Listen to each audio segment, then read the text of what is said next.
Well, welcome to the 700 Club. Israeli forces recovered the bodies of 6 hostages from Gaza overnight. Israel is willing to bridge the gaps in a ceasefire deal that would bring more hostages home. But Hamas continues to reject any plan. Hamas is also claiming responsibility for an attempted terror attack in Tel Aviv yesterday. Israeli investigators suspect Iran and Hezbollah may have also been involved. CBN's Julie Stahl reports from Jerusalem. In a joint operation overnight, Israel Defense Forces and security services rescued the bodies of 6 male hostages from tunnels near Khan Yunis. The families received the tragic news after the bodies were identified. Yoram Metzger, Abraham Munder, Chaim Perry, and Alex Danzig were taken captive by Hamas terrorists at Kibbutz Nir Oz, one of the hardest-hit communities. Metzger's wife was also taken and returned in November. Munder's wife, daughter, and grandson were also kidnapped and released earlier. Yagev Bushta was abducted from his home in Kibbutz Nirim, along with his wife, who was also released in November. He was last seen in a propaganda video released on March 23rd. Nadav Papawel, also from Kibbutz Nirim, was kidnapped along with his mother, who was released after 49 days in captivity. Kibbutz Nirim member Adele Raymer told CBN News that the news brings closure. It's sobering news. Always sobering to hear something like this, but at least they'll be able to be brought back and have a proper burial in Israel, and their families and loved ones and community will have some sort of closure.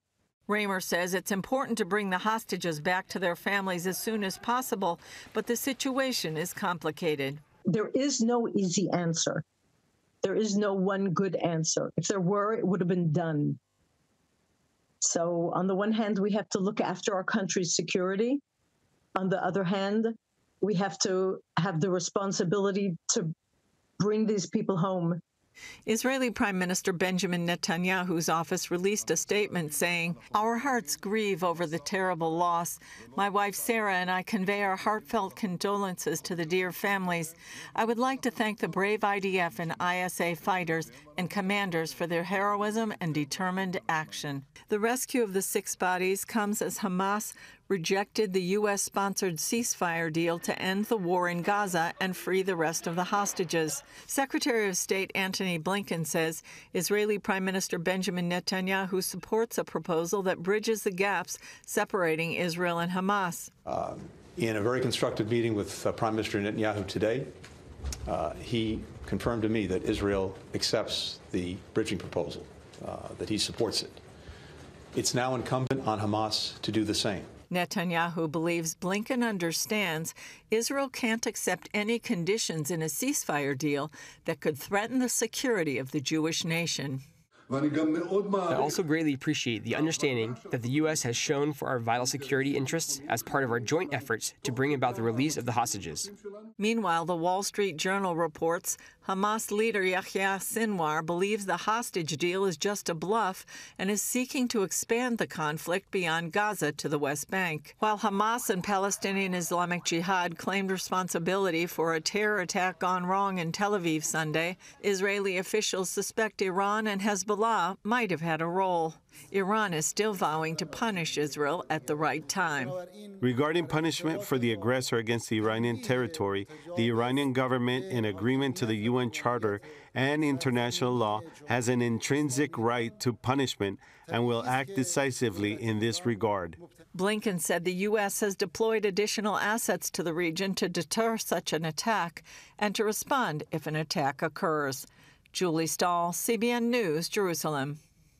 Well, there is a real simple answer to this problem, and the simple answer is, will the sons of Isaac and the sons of Ishmael agree to live together in peace in the land that was promised to their father Abraham? If they can come to peace and agree to do that, then we will have peace in the Middle East and we will have peace in Israel. Now, when you look at the history of the modern state of Israel going all the way back to 1948, the sons of Isaac have been more than willing to live at peace with the sons of Ishmael. They have offered peace again and again and again. Now, when peace is accepted, when the king of Jordan accepted peace with Israel, he was assassinated. When Anwar Sadat accepted peace with Israel, he was assassinated. Because underneath this conflict is an ideology that says the Jews should not exist. And they claim as a religious mandate that if you find a Jew hiding behind a rock, you are supposed to kill him. That is in the charter of Hamas. Let's believe what they wrote so long ago, and they're still operating under that the Jews do not have any right to Israel. Israel should be wiped out from the map. And when you hear this chant in the streets right here in America, from the river to the sea, Palestine will be free, what they're calling for is a genocide. And they're calling for the elimination of every single Jew in Israel. I hope our State Department wakes up to this. I keep hearing from the administration they're holding out hope for negotiations and diplomacy and all of that. But when you have this ideology that you're under a religious mandate to kill Jews, you're under a religious mandate to recover every single inch of the Holy Land. When you're operating with that, then anyone who comes to peace with you and says, well, I'm going to ignore the mandate because peace is more important, when they get assassinated, we all ought to pay attention and say this prospect of peace isn't possible. We have to show force and show it consistently and show it repeatedly so that they don't get encouraged to pick up arms and have another October 7th. Their vow is to repeat October 7 again and again and again until Israel doesn't exist. Let's believe that. And in that belief, let's stand against it and call it for what it was. On October 7th, we saw the face of evil. And that face of evil is still present right now in Hamas. Let's call it for what it is and say, not on our watch. We don't have a genocide. We don't have the elimination of the Jewish people. We vowed after World War II, never again. We meant it, and we are going to stand with Israel. In other news, President Joe Biden passed the torch to his Vice President, Kamala Harris, at the Democratic National Convention last night. Wendy Griffith has that story and more from the CBN Newsroom. Wendy? Gordon, President Biden headlined night one at the convention in Chicago. The event was largely a celebration of the president's service and his decision to step aside for the good of the party. CBN's Jenna Browder has a recap.